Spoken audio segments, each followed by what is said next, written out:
দারিদ্র জয় করে ফাজিল পরীক্ষায় রাজ্যের সেরা বাসন্তীর ইয়াসিন শেখ। দারিদ্রতা কখনো প্রতিভার পথে বাধা হতে পারে না, এই প্রমাণ রাখল বাসন্তীর ইয়াসিন শেখ। পশ্চিমবঙ্গ হাই মাদ্রাসা বোর্ডের ফাজিল পরীক্ষায় রাজ্য জুড়ে প্রথম স্থান অধিকার করেছে সে। তার প্রাপ্ত নম্বর 562। ইয়াসিন দক্ষিণ 24 পরগনার বাসন্তী থানার অন্তর্গত খেরিয়া সিদ্দিকিয়া সিনিয়র মাদ্রাসার ছাত্র। আর্থিকভাবে পিছিয়ে পড়া পরিবারের সন্তান হয়েও নিরলস পরিশ্রম ও অধ্যাবসায়ের মাধ্যমে এই সাফল্য অর্জন করেছে সে। ইয়াসিনের বাবা একজন দিনমজুর এবং পরিবারের আর্থিক অবস্থা অত্যন্ত সংকটজনক। তবুও পড়াশোনার প্রতি আগ্রহ ও অদম্য ইচ্ছাশক্তি তাকে এতদূর এগিয়ে নিয়ে এসেছে। ইয়াসিন জানায়, ভবিষ্যতে সে একজন প্রফেসর হতে চায় এবং সমাজের পিছিয়ে পড়া ছাত্রছাত্রীদের পাশে দাঁড়াতে চায়।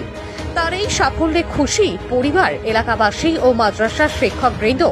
মাদ্রাসার প্রধান শিক্ষক বলেন, ইয়াসিন আমাদের গর্ব ও সাফল্য উন্নতির জন্য উদাহরণ হয়ে থাকবে।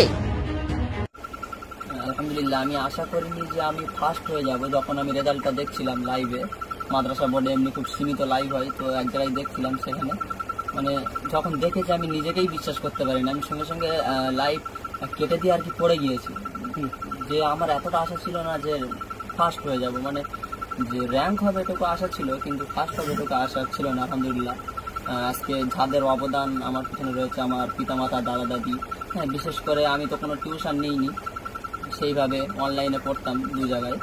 আর স্কুলের মাস্টার মশাইরা খুব সহযোগিতা করেছেন, মানে যে কোনো মুহূর্তে আমাদের কাছে যে কোনো সমস্যা নিয়ে বলেছি, বিশেষ করে নাম না করা বলাই ভালো, যে কোনো সাহায্য আমার ওদের কাছে চেয়েছি, আমার সঙ্গে সঙ্গে হোয়াটসঅ্যাপের মাধ্যমে হোক বা কলের মাধ্যমে সঙ্গে সঙ্গে সলভ করেছেন। বিশেষ ভূমিকা অন্যরা রেখেছে। আচ্ছা, তোমার কি ইচ্ছা, বড় হয়ে কি হবে? আমার বড় হয়ে নেট সেট ক্লিয়ার করার ইচ্ছা আছে আর প্রফেসর হওয়ার ইচ্ছা আছে। আচ্ছা, এই যে তোমাদের আর্থিক অবস্থা অত্যন্ত খারাপ দেখলাম, বাবা ম্যাজিক গাড়ির ড্রাইভার, পড়াশোনাতে কোনো সমস্যা হয়নি এর জন্য? সমস্যা বলতে আলহামদুলিল্লাহ সবাই সব দিক দিয়ে সহযোগিতা করেছেন। এবার আবার যতটুকু রোজগার আছে ওই দিয়ে আমাদের পড়াশোনায় চালানো হয়, আর অন্য কোনো সমস্যা আলহামদুলিল্লাহ হয়নি। কোনো সমস্যা আমাদের হতে দেয়নি পিতা মাতা দাদা। আচ্ছা, তুমি তো মাধ্যমিক স্তরে যে আলিম পরীক্ষা সেখানেও সপ্তম হয়েছিল, র্যাঙ্ক করেছিলে, তো তারপর এবারে প্রথম, মানে কতটা আনন্দ পাচ্ছ? খুব খুশি, আমি বলে বোঝাতে পারবো না আমার সে আনন্দের পরিধি।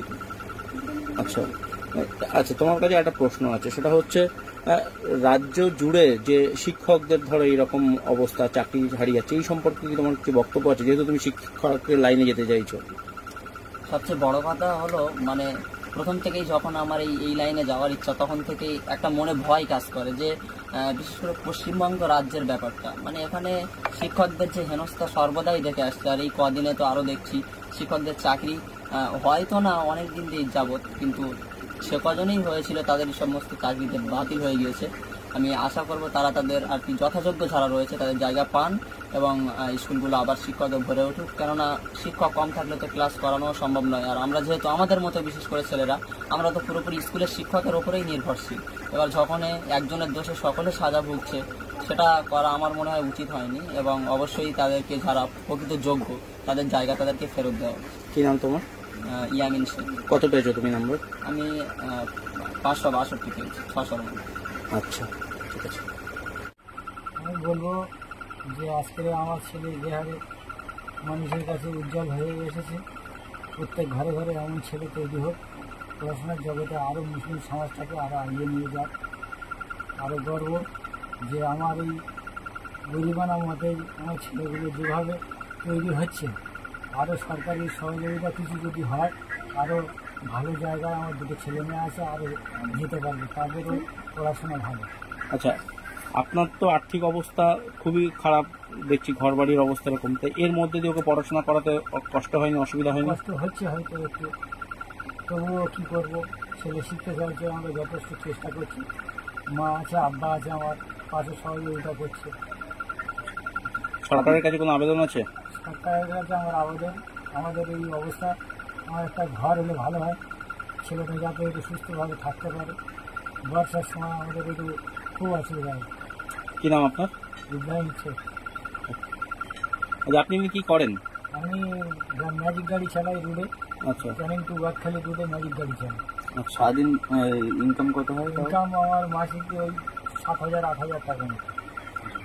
তাই দিয়ে 3 সন্তান। হ্যাঁ, তাই দিয়ে আমার 3 সন্তান আর আমি চলে যাই। ছেলে তো মাদ্রাসা পরীক্ষা প্রথম হয়েছে, আলহামদুলিল্লাহ কেমন লাগছে? খুবই ভালো লাগছে আমার ছেলের এই পড়াশোনার পিছনে সবার দোয়া, প্রতিবেশী আত্মীয় স্বজন গুরুজনদের দাদা দাদু দাদিবা সবার দোয়ায়, আমাদের দোয়ায় আল্লাহর এই জায়গায় নিয়ে গিয়েছে, আরো যেন বড় হতে পারে। আপনারা সবাই ওর জন্য দোয়া করবেন প্রাণ ভরে, আরো যেন বড় হতে পারে। আপনি কতটা খুশি? আমি খুব খুশি হয়েছি। কি নাম আপনার? আমার নাম নুরুন্নেসা শেখ।